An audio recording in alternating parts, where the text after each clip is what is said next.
Bonjour à tous. Alors, j'espère que tout le monde va bien. Je suis là aujourd'hui pour partager un petit peu mon expérience par rapport au laser Photona dans le resurfacing cutané. Alors, la première fois, j'ai commencé par ça, justement. Alors,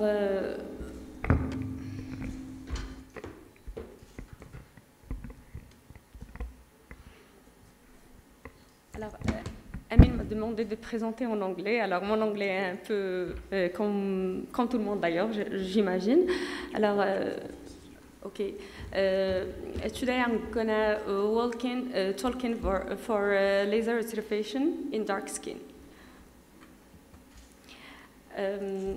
Why we use laser resurfacing?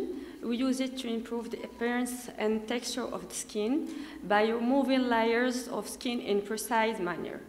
In order to get new skin, cells emerge during the healing process. And after we can get more tighter and younger looking complexion. There are two main types of lasers commonly used in this treatment: ablative lasers and non-ablative lasers. So ablative lasers, they remove the outer layers of the skin, inducing a significant healing process. And non-ablative lasers, these lasers work beneath the skin surface in order to stimulate collagen growth and tightening and, in the underlying skin. So the benefits are reduction of fine lines and wrinkles, improved skin tone and textures, minimize scars and dark spots, stimulate collagen production for firm skin. So the indication are helioderma, atrophic scars, et ça c'est l'indication la plus commune chez nous, c'est les cicatrices d'acné, parce qu'on a une prédisposition génétique à développer une acné qui est très sévère, et c'est pour ça qu'on a souvent cette demande de cicatrices atrophiques d'acné, et aussi le patrimoine génétique qui des fois on a des cicatrices kéloïdes, surtout au niveau de l'angle mandibulaire, qui est une zone qui est très mobile. Alors aussi on a une belle indication pour tout type de cicatrices d'acné, que ce soit les cicatrices d'acné qui sont inflammatoires, que ce soit les cicatrices d'acné qui sont pigmentées, que ce soit les cicatrices qui sont atrophiques ou des fois qui sont tout simplement hypertrophiques. Aussi, pigment lesion. Alors, comme vous avez vu, comme professeur Badawi a déjà présenté, c'est que target of the skin is donc l'oxyhémoglobine, et ça rentre exactement dans la pathogénie des lésions pigmentaires, surtout dans notre contexte de l'HPPI, c'est-à-dire l'hyperpigmentation post-inflammatoire. Et on a aussi une belle expérience avec le laser Photona en tout ce qui concerne la blépharoplastie. Comme vous savez, il y a deux stars de laser fractionné, c'est le CO2 et l'herbium-YAG. Alors maintenant, on a toute une discussion par rapport à celui qui est le plus efficace, pourquoi choisir l'herbium-YAG ou bien le CO2. Maintenant, je vous dis que j'ai une petite expérience avec le laser CO2 et une grande avec le laser herbium-YAG, celui de Photona. Mais quand on utilise l'association des deux lasers, c'est-à-dire le laser ablatif et non ablatif, justement, ça donne de très bons résultats, et il y a beaucoup de publications sur ça. Alors, le laser CO2, il est réputé être le meilleur parce que, tout simplement, c'est le plus ancien, et c'est à nous, les photonistes, de prouver le contraire. Alors, bien entendu, tout le monde sait que le water, c'est-à-dire l'eau, c'est the most important target in laser skin resurfacing. Alors, le laser herbium-YAG, il a le pouvoir d'absorption d'eau qui est 10 fois plus supérieur que celle de CO2, ce qui n'est pas rien du tout. Alors, c'est quand on a une absorption meilleure, c'est-à-dire qu'on aura une bonne diffusion, et par la suite, on aura une meilleure simulation du collagène. Et c'est pour ça qu'on peut avoir this downtime, c'est-à-dire moins d'érythème, moins de suite, moins de problèmes, et par la suite on aura moins d'hyperpigmentation ou bien moins d'hypopigmentation. Alors ici on peut voir sur une coupe histologique ce que peut faire un laser ablatif sur la surface de la peau, mais aussi sur le derme.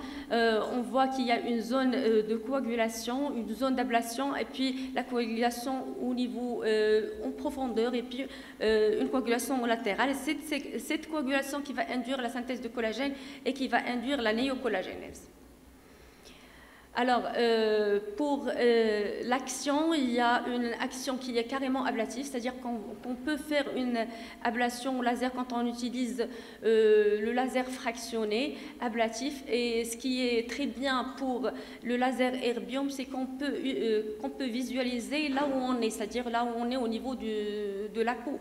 Quand on est vraiment très superficiel, on peut voir qu'on a une peau qui est devenue blanchâtre.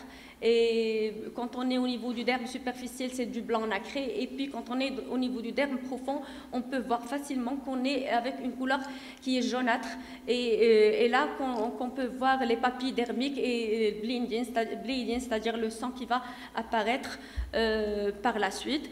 Et puis, bien sûr, on a une diffusion de la température au niveau du derme profond et du derme superficiel. C'est là où on peut vraiment avoir une collagénèse, bien sûr, qui va pas se produire tout de suite après la séance ou après avoir blanchi l'érythème et blanchi tout ce qu'on a, mais c'est plutôt après, quand on a une stimulation des fibroblastes qu'on vient d'expliquer, et par la suite on a une meilleure laxité des peaux. Et je sais pas, dans mon propre expérience, j'ai remarqué que si j'ai des femmes qui viennent consulter pour des cicatrices d'acné et qui ont une laxité cutanée très importante et qui ont des cicatrices d'acné, j'ai un meilleur résultat par rapport aux jeunes, c'est-à-dire quand j'ai une fille de 18 ans ou bien de 20 ans qui a des cicatrices atrophiques d'acné, le résultat il est beaucoup moins important que quand j'ai une femme de 40 ans qui finalement vient traiter de cicatrices d'acné. Et ça, on le voit clairement dans notre pratique, parce que tout simplement le but du laser, que ce soit un laser, surtout le laser qui est fractionné non ablatif ou bien le laser fractionné, c'est la stimulation des fibroblastes et la stimulation du collagène. Il faut être conscient de ça. Et c'est pour ça que dans ma pratique, je ne recommande pas de faire des fluences qui sont très élevées, parce que je peux avoir une stimulation des fibroblastes avec des fluences qui sont très bas, peut-être la combinaison de laser Nd:YAG fractionné ou bien la combinaison de laser qui n'est pas fractionné, qui est fractionné non ablatif, pour stimuler le collagène. Une fois je peux faire cette stimulation, même avec des fluences qui sont très bas, je peux obtenir une néocollagénèse qui est très très bien. Donc c'est pas la peine de me lancer dans un risque d'hyperpigmentation post-inflammatoire que peut-être n'est pas réversible. Voilà. Donc voilà voilà qui va vous montrer comment ça se passe concernant le laser ablatif.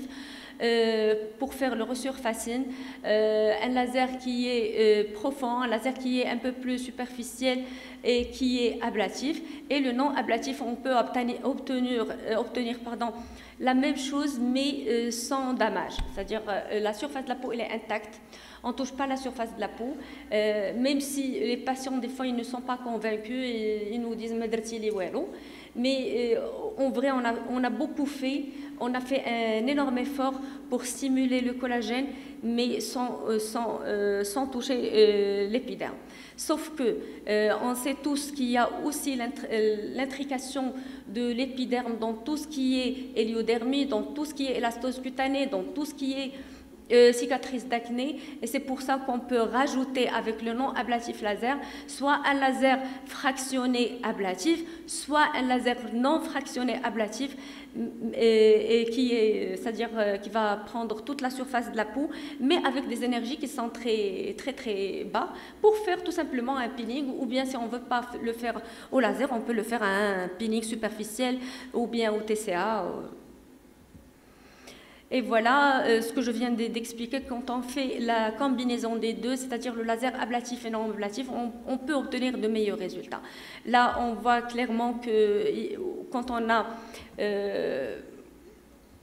dans la photo première, donc on a un non ablatif laser.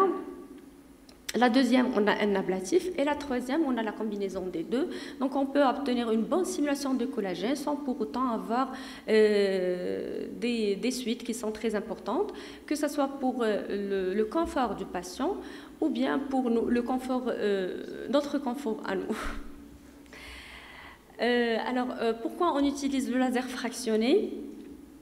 Le laser fractionné, il peut donner des blessures au niveau de la peau et la peau avoisinante, elle est saine. Et c'est pour ça qu'on peut obtenir des résultats rapides, c'est-à-dire une cicatrisation plus rapide. Alors, il y a longtemps, ils ont commencé à faire le laser ablatif non fractionné et qui était très fort, et c'est pour ça qu'on a trouvé beaucoup de brûlures, beaucoup d'hyperpigmentation post-inflammatoire, beaucoup de problèmes de cicatrisation à gérer. Et puis on a commencé à introduire le laser fractionné. C'était au début le laser CO2 et maintenant avec la technologie on peut avancer. Voilà. Alors, le laser fractionné, bien entendu, il est plus efficace, mais il faut toujours peser le pour et le contre. Il faut toujours mettre le patient dans une balance pour voir ce qu'on peut obtenir, ce qu'on peut perdre, ce que le patient il peut, c'est-à-dire supporter les suites d'un laser fractionné. Généralement, les jeunes avec les cicatrices d'acné, ils acceptent, mais les femmes âgées avec une laxité cutanée, avec des rides, avec une héliodhermie, ils ne sont pas du tout capables. Et puis, ni pour supporter la douleur qui vient suite à l'ablation de l'épiderme, mais aussi un contact social, et puis voilà. Donc, je reviens à dire que la combinaison, il donne de meilleurs résultats. Alors, c'est pour ça qu'il faut d'abord choisir le phototype du patient, voir est-ce qu'il est capable de faire des cicatrices kéloïdes, le type de cicatrice qu'il a dans ses antécédents, pour pouvoir choisir quel est le meilleur laser pour lui, quelles sont les meilleures options. Donc, comme vous savez, on ne fait pas tous les mêmes paramètres pour tout type de patient, pour toute indication. Bien sûr, c'est en fonction des jantes, c'est en fonction de l'indication. Et notre monstre qui nous suit tous, c'est toujours l'hyperpigmentation post-inflammatoire. Alors, il y a bien entendu des contre-indications. Bien sûr, si on a une peau qui est lésée, qui est infectée, on ne va pas faire de laser. Une peau qui est bronzée, on va pas ne pas faire, mais on va adapter les paramètres. Pour l'isotrétinoïne, ce n'est plus une contre-indication, donc on peut le faire. Même si le patient il est sous isotrétinoïne, on revient sur ça et on dit maintenant qu'on peut faire le laser même si le patient il est sous isotrétinoïne.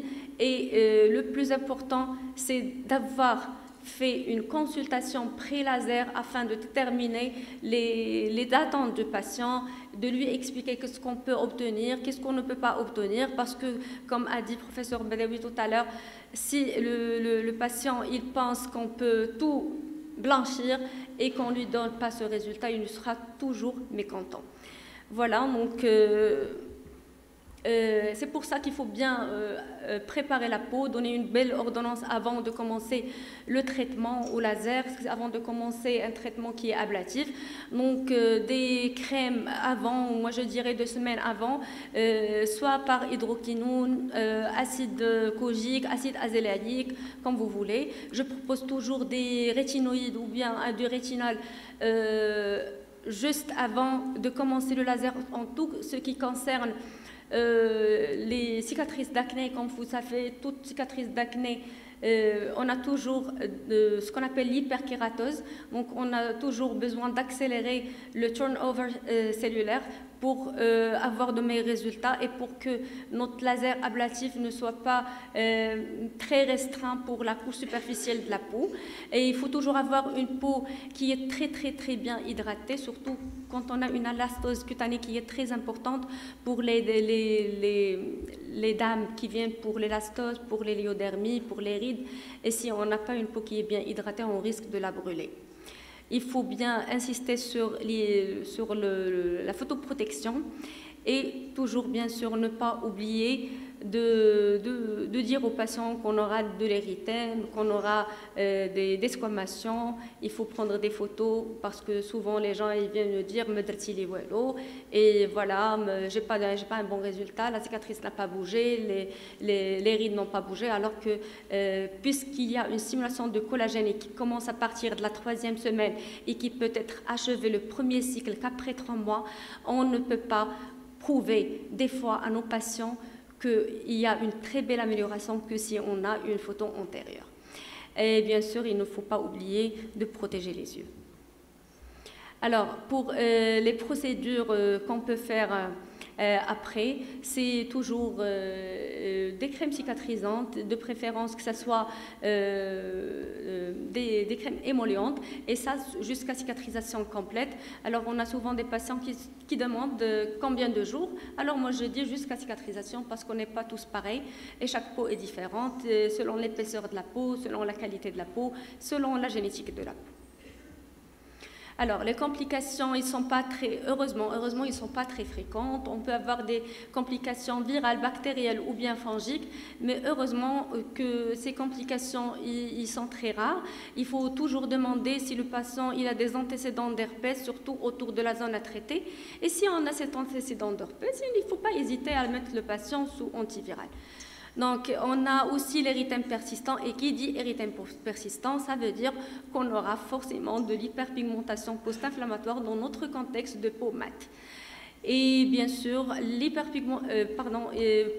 l'érythème, c'est soit on a fait des séances qui sont très rapprochées, chose que je trouve pas du tout utile, parce que la synthèse de collagène, il ne commence qu'à partir de la 3e semaine. Donc, à partir de 3e semaine, on a déjà la peau qui a très bien cicatrisé.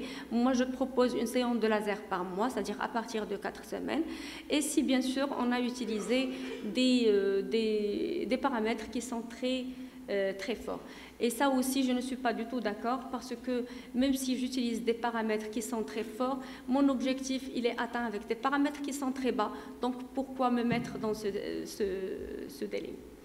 Voilà, on a souvent vu des éruptions d'acné après avoir utilisé un laser resurfacing pour les cicatrices d'acné, et ceci peut être expliqué par 2 choses. Soit qu'on a utilisé des crèmes émollientes qui sont très épaisses, notamment il y a longtemps quand on faisait du laser CO2, on demandait aux patients de mettre de la vaseline, et là on aura une occlusion de la peau, et si la peau elle est bien occlusive et une peau qui est hyperséboréique, par conséquent on va avoir une poussée d'acné, ça c'est clair.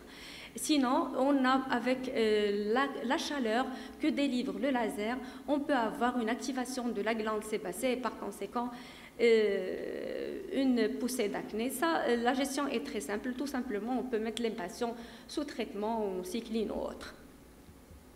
Alors, on a aussi des télangiectasies, surtout si on est sur une peau qui est très sensible, qui est très fine et qui a de la rosacée. Là, je recommande de faire un laser qui est non ablatif et pourquoi pas un laser NDAC non ablatif. Et ça donne de très bons résultats parce que sa cible, c'est l'oxyhémoglobine. Donc, on peut améliorer la qualité de la peau, synthétiser du collagène et aussi avoir une amélioration sur les télangiectasies. Alors, l'hypopigmentation aussi, ça rejoint l'hyperpigmentation si on fait des paramètres qui sont très agressifs. Et aussi, on peut avoir des cicatrices. Si le patient touche à sa peau, il faut absolument le lui dire. Si, dans notre cas, contexte, il y a le hammam, donc il faut dire au patient d'éviter d'aller au bain mort après la procédure du laser. L'hyperpigmentation post-inflammatoire, on en a parlé. Et bien sûr, il faut prévenir les complications. Si on fait des paramètres qui sont très bien adaptés, on choisit le phototype du patient, on prépare la peau, c'est très très très rare où on peut avoir des complications. Alors pour les résultats, je vous montre un petit peu des résultats pour les cicatrices d'acné, c'est l'Ice Peak Scars. Moi, je dis que ce sont les cicatrices d'acné les plus rebelles et que je trouve beaucoup de mal à les améliorer. Après une seule séance, on peut obtenir ça, mais avec une combinaison thérapeutique. Et notre laser nous permet justement d'avoir ça avec une stimulation par le laser FRAC3 NDAG pour la stimulation du laser non ablatif, pour la stimulation après du laser fractionné non ablatif, et puis par la suite, je peux faire le laser fractionné avec des paramètres qui sont très bas. J'y vais sur les VLP, Very Long Pulse, avec maximum 40-50 joules. Et puis, il n'y a pas de mal si j'ai une hyperkératose, une peau épaisse, à passer par la suite avec une micro-short pulse pour faire un peeling. La même chose pour les cicatrices atrophiques linéaires. Ici, on avait un décalage de la cicatrice, un côté qui est plus décalé par l'autre. Normalement, c'était une indication pour une reprise chirurgicale que la patiente a refusée parce qu'elle était encore traumatisée par son accident.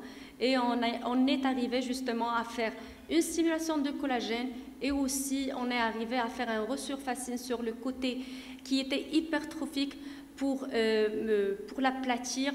Et c'est ça justement le but. Et c'est ça justement ce qu'on peut faire avec la combinaison des deux. Quand on a une cicatrice qui est linéaire et qui est plus ou moins superficielle, on arrive carrément à la blanchir et chez plusieurs patients. Voilà, ça c'est pour vous montrer que le laser fractionné peut agir aussi sur la pigmentation parce qu'on a une peau là qui est épaisse, parce qu'on a une peau qui est mal protégée contre le soleil, et juste avec un paramètre de 40 joules et juste un peeling qui est très superficiel, un seul passage, on peut obtenir un très bon résultat juste après une seule séance de laser. Voilà, quand une patiente comme celle-là vient, on est un petit peu terrorisé. On lui dit qu'on ne peut pas, justement, on doit redresser ses attentes. On peut lui dire, on ne peut pas avoir de la magie. Mais ça, c'était après une seule séance de laser avec Very Long Pulse de 40 joules. Et on n'avait pas fait de peeling. Parce que la patiente n'a pas toléré, elle n'a pas pu aller plus loin. Mais si on a utilisé des paramètres qui sont plus fort, je pense qu'on allait obtenir de meilleurs résultats. Et là, c'est une très belle indication d'utiliser le FRAC3 pour la stimulation du collagène.